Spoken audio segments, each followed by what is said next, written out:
बे फेरेंगायाहाय गावनि हिन्जावफोरनिफ्राय समाजाव गेलेगोन नामा माबाफोर एफेक्ट खोलैगोन नामा सार बहाय फेरेंगा बुंबाय थादों दि जेनेबा गावनि हिन्जावखौ गेलेहोसिगोन होनना बुङो सार सारि समस्थियावहाय बेफोरखौ जाम्बा बे मानसि फेरेंगाया जायखिया मोजां मानसि नङा बियो मोनसे खोथा बुंदों माखासे दिननि सिगाङाव जे बिपिएफआ आरोबाव जुदि सरकार बानायोबा बिटिसि ओनसोलाव ब्लाड सिट थैनि बाना बोहैगोन होनना बुंदों बे शब्दआ मोजां नङा आयेनगतबाबो बेखौ बेबस्था लानांगौमोन दासिमबो लायाखै किन्तु जों लाहैगोन बेखौ सिदा खोथा फेरेंगायाथ' जेननायाथ' जेनखागोन बेहाय आंनो गेलेहैखागोन फेरेंगानि समस्थियाव 14 नम्बर चिराङाव आंनो गेलेगोन फेरेंगाखौ फेजेनगोन आं सार ओमफ्राय जेब्ला नोंनि सरकार थायोमोन सार जों खुनु बेफोर इलेक्सनखौ नुवाखै नाथाय हान्थि हक्टिजोंसो गोबां इलेक्सन जादों मा बुंनो सानो बर'फोरखौ इलेक्सन खालामदों बियो दा मथथे बिटिआर जितु सरकार प्रमद बर'नि सरकार बेयो असान्तिसो मानसिफोरखौ असान्तिसो लाबोदों सान्ति लाबोनो हायाखै मानसिफ्रा जेलाव थानानै सोरबा सान्ति जायो नामा आरो बियो दिनै गोबां बर'फोरखौ इलेक्सन खालामदों आरो मुस्लिमफोरनि सायावबो नटिस जारि खालामगासिनो मथथे आदिबासिफोरनि सायावबो मथथे जोंना खोथाया बेनो स्पस्ट 2003नि 10 फेब्रुवारिसिम जि मानसि दं बयबो बिटिसिनि बासिन्दा आरो बयबो थानो मोन्थाय दं बे सुक्ति अनुजायैसो जोङो खामानि मावगोन फेरेंगानि मथे नङा जोङो बिपिएफ हान्जाया 40टा समस्तिनि गेजेराव 25टा देरहागोन 15टाखौ बिजेपिआ देरहागोन माने इउपिपिएलआ 0 जागोन बिसोरो सान्ति सुक्तिखारि बिसोरबो किन्तु जेरैबायदि प्रमद बर'नि सायाव जेरैबायदि आसा खालामदोंमोन बेखौ बिथांमोना नुनो मोनाखै आरो जायाखै 5 बोसोर बारबाय मथथे एनडिएफबिनि जितु रिहेबिलिटेसन प्रग्राम बेफोरबो साक्सेस जायाखिसै आरो एनडिएफबिनि केस फोजोबनांगौ बेबो साक्सेस जायाखै आरो एनडिएफबिनि माखासे दैदेनगिरिफ्रा गोबां रन्जन दैमारिजों लोगोसे गोबां मानसिफ्रा जेलाव दं बिसोरबो गनांगौमोन बे सुक्तिनि मथे किन्तु प्रमद बर'आ दिनै बेखौ सख'नो हायाखै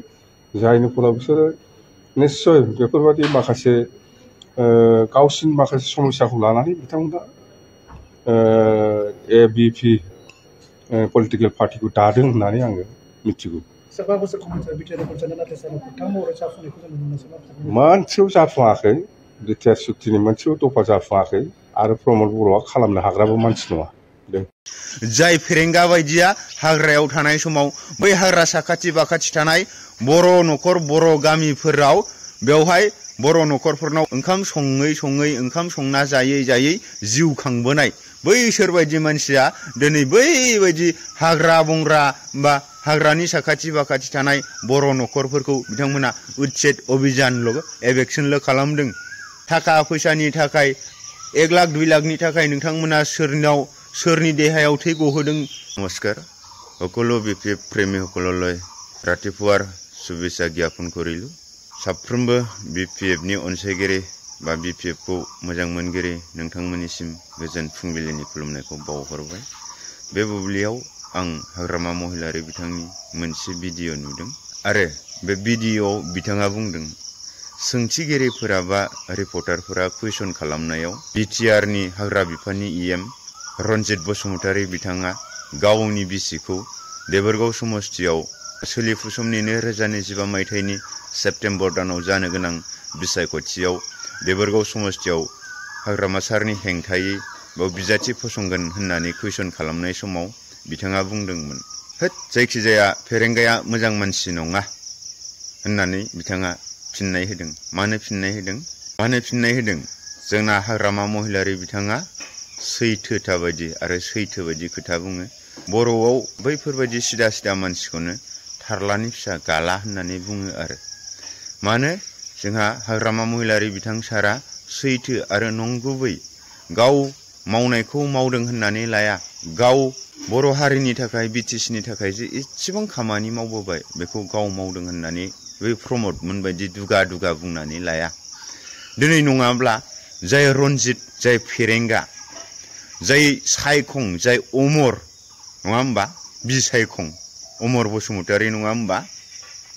बै बिथांमोनखौ जेब्ला बिथांमोना हाग्रायाव बिसोरखौ बै समाव संबिजिर होननानैबो मोनथियोमोन उनावहाय बे बिसायखं बिथाङा सामलायनाय समावबो संबिजिर होननानै मोनथियोमोन। एनडिएफबिआ बै समाव गोबांथा फेक्सनाव गावबोदों। थिग बै समाव जों लास्ट एनडिएफबि हान्जाखौ मोनथिनायानो सावरायग्रा होननानै मोनथियोमोन। संबिजिरा जेब्ला गावनि बिबानखौ बिसायखं अमर बसुमतारी बिथांनो नागारलांदोंमोन, बै समनि एनडिएफबिआ ओरैबायदि आर्मि पुलिसफोरजों सैमा अमाफोरबायदि होसोग्लुंजाबाय थानाय, बैबायदि थासारियाव जेब्ला बिथांमोनाबो आखायाव हाथियार लानानै सरकारनि हेंथायै दावहा होबाय थादोंमोन, दुलाराय बर' फरायसा आफादाबो नन भायलेन्सनि गेजेरजों दावहा होदोंमोन बा सोमावसारनायखौ लांबाय थादोंमोन। लोगोसेनो एनडिएफबि सिजफायाराव थानाय एनडिएफबि माखासे फेक्सनफोराबो उदां बड'लेण्डनि थाखाय नन भायलेन्सनि गेजेरजों सोमावसारदोंमोन। बै समाव दानि जाय फेरेंगा, दानि जाय बिसायखं अमर बसुमतारी बिथांमोनहा जे बै समाव हाग्रायाव आर्मि पुलिसफोरजों मोसाया मैखौ जानो होसोजानाय बायदि होसोग्लुंजाबाय थायोमोन, जायनि फलाव हाग्रामा महिलारी बिथांनि अननायाव बिथांमोनहा सान्ति सुक्तिनि थाखाय, पिस टकनि थाखाय बिथांमोनहा सुजुग सुबिदा मोनदोंमोन आरो बै पिस टकनि गेजेरजों बिटिआर सान्ति सुक्तिया फैदोंमोन। दा बै बिटिआर सान्ति सुक्तिनि उनावहाय हाग्रामा महिलारी बिथांनि अननायजोंनो बिसायखं अमर बसुमतारी बिथाङा MCLA देरहासार जानो हादोंमोन आरो बै MCLA दिनै BPFनि जानानै देरहानाया इउपिएलआव थांदों। नङा होमबा? बिसोर माबायदि सैथोता बायदि लिडार बेलाय, खाबु फलान सार्थ लबि, गाव गावनिखौल' नायग्रा। जुदि हारिनि थाखाय इसेबां नांसोमबोनायमोनब्ला BPFनिफ्राय देरहाना BPFखौ नायाखै, हा? अब्ला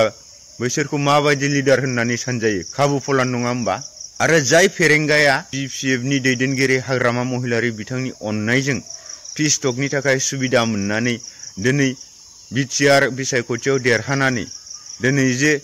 बिथाङा हाग्रा बिफाननि EM मोनदों, हा? EM मोनाखै होमबा रायजोफोर? फेरेंगा, नोंसोरखौ हाग्रामा सारा लाबोआखैबा सोर लाबोखो?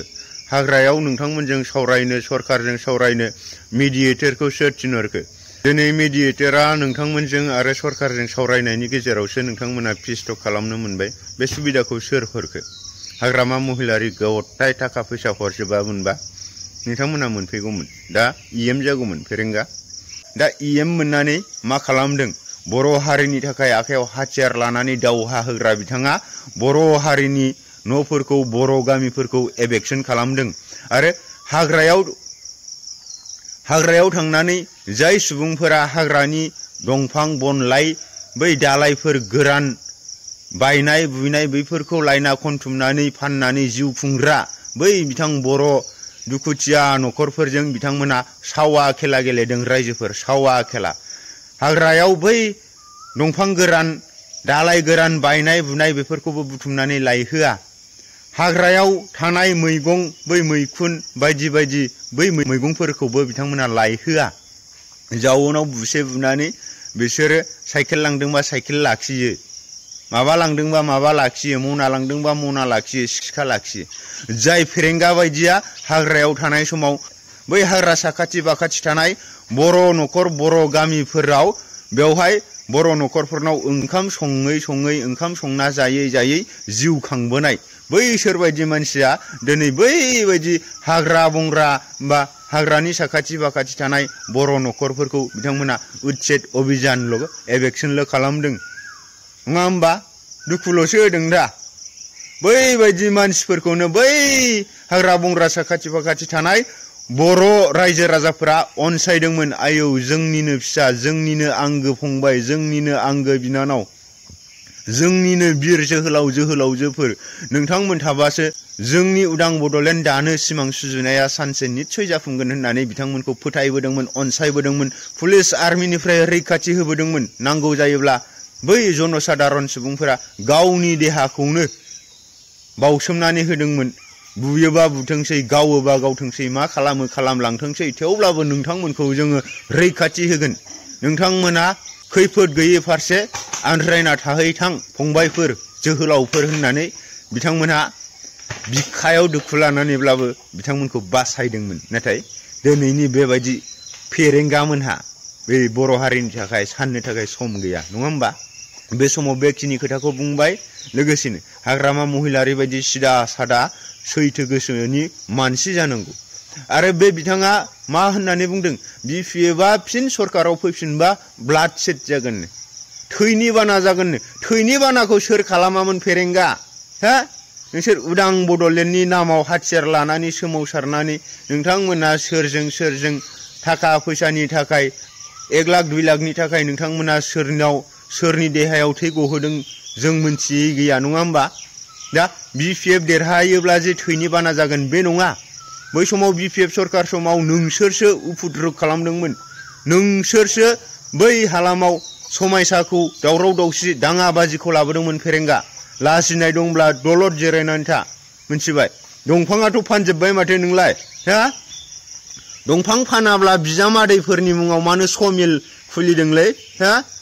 समिल खुलिनानै दंफां लाइफां गैयाबा बबेनिफ्राय फैगोन फेरेंगा बबेनिफ्राय फैगोन दंफां लाइफां गैयाबा समिला बोरै सोलिगोन हा नों हाग्रा बिफाननि EM जानायखाय साब्बैसो बिजामादै दं साबा गाहाम बिजामादैनोबो नों समिल खुलिना होनानै हाग्रानि दंफांफोरखौ नोङो लांजोबाखै सायाव दाय होबाय जनसाधारन रायजो राजाखौ लांबाय ट्रेक्टर नोङो हा बिजामादैनि समिलाव सोनानै दोनहैबाय सौबाय हाबाय फानबाय जाबाय साला मालायखौसो दाय होयो खैथा गावलुन जाखो खैथा गावथार जाखोलै नाङा फाङा जनसाधारन जाय आवखाद दंफांफोर लायनो थांनाय बिथांमोनखौसो गावलाबायबाय नों बिसिबां मोजां दंफां लाबोनानै बिजामादैनि मिलाव हाय फाननानै जाखो नोंलाय एसे लाजिनो सोलों फेरेंगा मोनथिबाय गियान दंब्ला दलद जिरायना थाखा फैसा जाखाबाय जा हाग्रानि साल दंफां मोजां दंफां फाननानै जानो हाबाय जा बेजोंनो इयुनखौ सामलायलां आबि जाबि बुंनाङा मोनथिबाय फेरेंगा